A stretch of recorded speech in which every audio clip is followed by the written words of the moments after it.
There's already been 23,970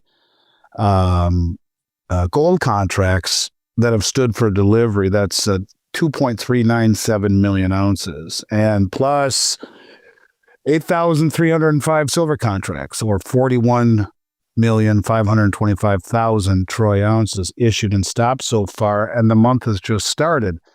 It's also relevant to note that in November, which I would say was not normal, the silver deliveries ended the month at just under 20 million ounces, about 19.7 million, which it's really crazy because November is not a scheduled delivery month for either silver or gold.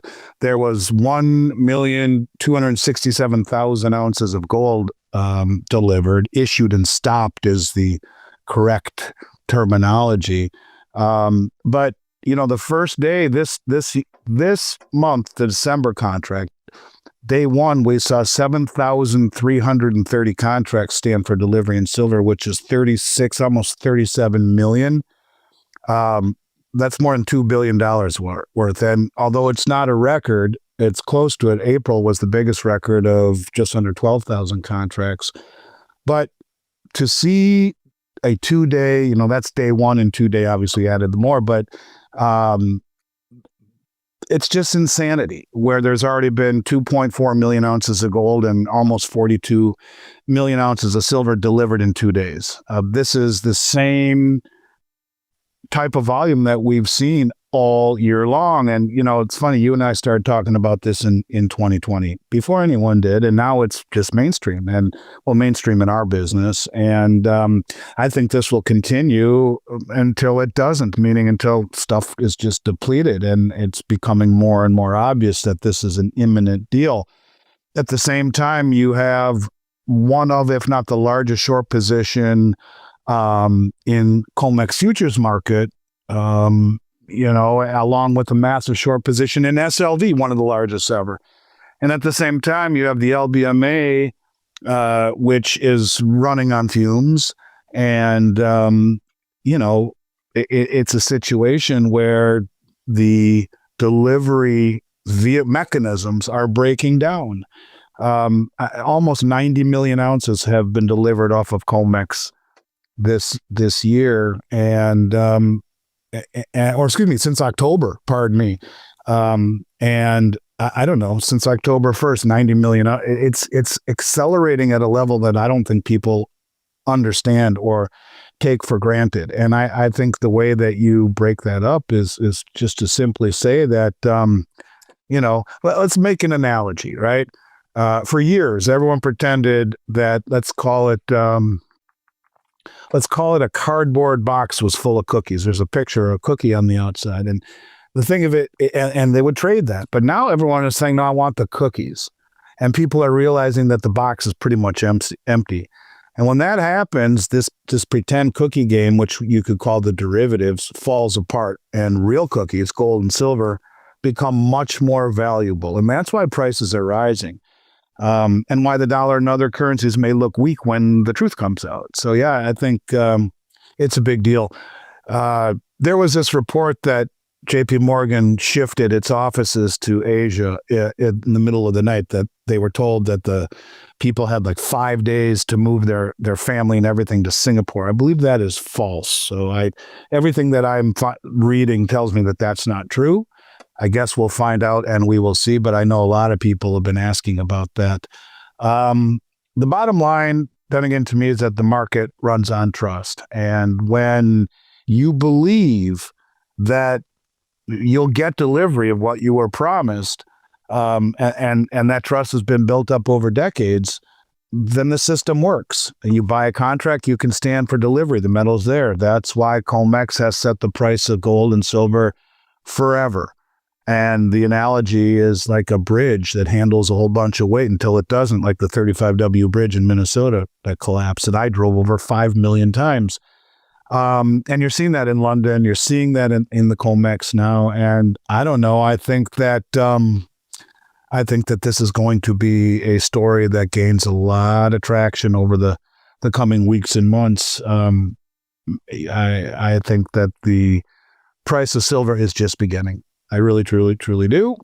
And that nonsense of a outage, a glitch and an outage of air conditioning at the CME, a cooling failure, is a bunch of crap, because only the metals markets went down. The other CME markets, like the bonds and the FX and the repo and the equity futures, well, they stayed online. It was a technical failure isolated to only one asset class, and low volume that day, yet the whole thing went down. To me, it just is telling you that things are breaking. And I don't know. I think that this is just the beginning. We saw 12.5 million ounces were transferred out of the COMEX registered category on November 26th. So, where's it going? Who's buying it? How caught are they? These are the things that I would be focusing on right now. To me, that's the most important thing to talk about today. Your comment about the COMEX reminds me of what happened during the nickel market run-up a couple of years ago. Our mutual friend, our dear departed David Smith, talked to us about that at the time and said, this is a private club. They can change the rules anytime they want. It reminds me of George Carlin's statement that it's a big club and you're not in it. But any comments that you have about the fact that on Friday, when silver was breaking out to a new all-time high monthly close, that's when all this shenanigans seemed to happen, when the trading was halted for 11 hours on the COMEX. Any comments from you about that? I would just simply say that if a market loses trust in how prices are discovered, or if it can quickly shift the rules, so too will the price discovering. It will shift elsewhere. And to me, all roads lead to the same place, and that's Shanghai, which becomes the price mechanism for physical silver. It will take over for the COMEX. And, when you play these games, we've seen it now in London with the nickel market. We're seeing it here. It's what they did to the Hunt brothers. They changed the rules. They'll raise margin requirements. They'll do all of these things. But when you end up seeing, when you end up seeing a failure of trust, a massive breakdown in trust, I believe that shift will happen. And, it will kind of be like London losing its grip on oil pricing, and move to the NYMEX. And, they ran it for a long time. Now they're an afterthought. The same thing will happen here. I believe that the world will be so angered, if you will, by the fact that this has been a game that has been played for a long time by the West, that it will move to the part of the world that, the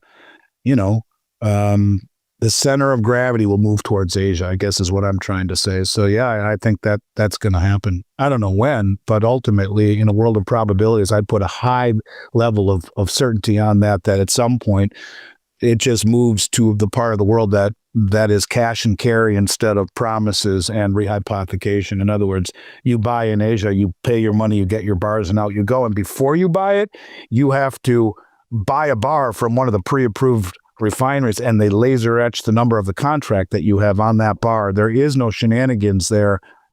It's all about shenanigans here in the West. How about any comments from you? You already mentioned that this increasing demand because of people wanting the real goods, wanting the real article, the genuine article, is a underpinning that is really providing a floor underneath an increasing demand for physical metals, as evidenced by off-taking from the exchanges and so on. Any comments from you on silver's resulting breakout, which you did mention the price? If you watch the prices, that's really something it's an after effect. It's the tail that's being wagged by the dog of the real physical demand. But any comments from you on either the price action recently or going into the end of the year, or physical availability of metals in the retail space? Well, it's interesting. The technical analysis would say you take the cup and handle when it breaks through the handle, which it has at over $50, that you take the top of the cup in 1980, which was 50, the bottom of the cup, which was $4 in the 90s, and the difference is 46. You add it to the top, and that would say $96 would be the next technical resistance level, if any, or that would be the projected next place to go.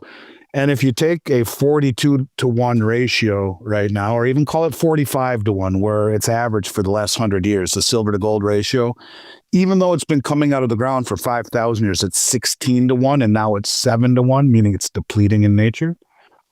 The price ratio, largely because of, in the Western world, gold's role as a monetary metal and silver's role in industry, it's average about 45 to 1. So you take gold today at 42.40 and divide by 45, and what do you get?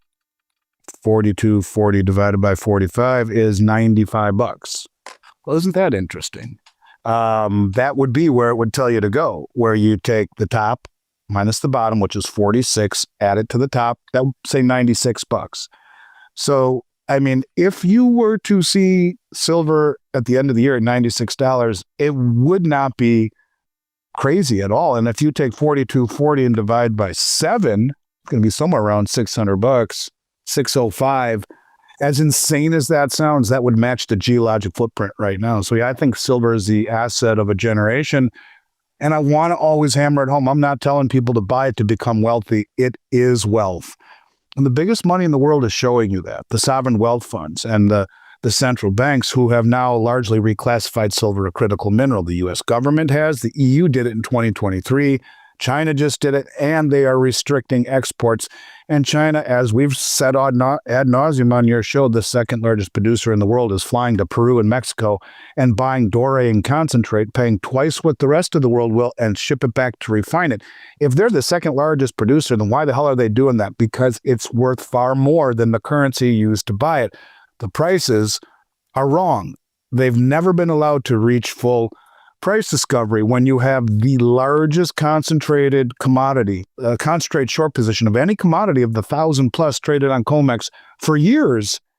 It just speaks to the why. Why would it be the largest short position in this tiny little commodity? It's not for these banks to make money, is it?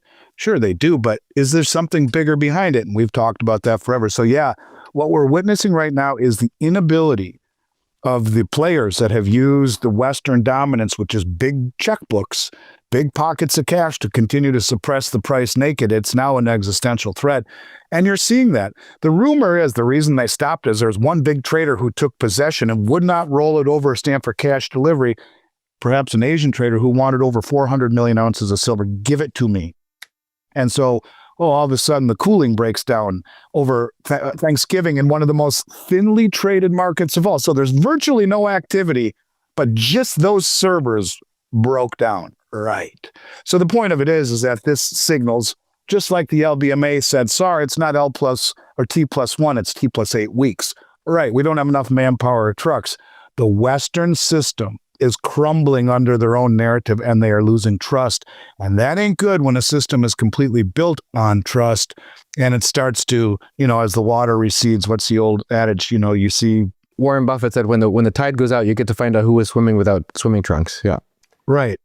And I think that's going to be a grotesque picture before it's all said and done. And that's why I think you're seeing a different narrative unfold amongst these banks, that maybe the game is over, and survival would mean breaking ranks and covering and getting out. You see one of those European banks do that, and then the whole game just implodes as the price skyrockets and shorts get squeezed and they cover, pushing the price up higher.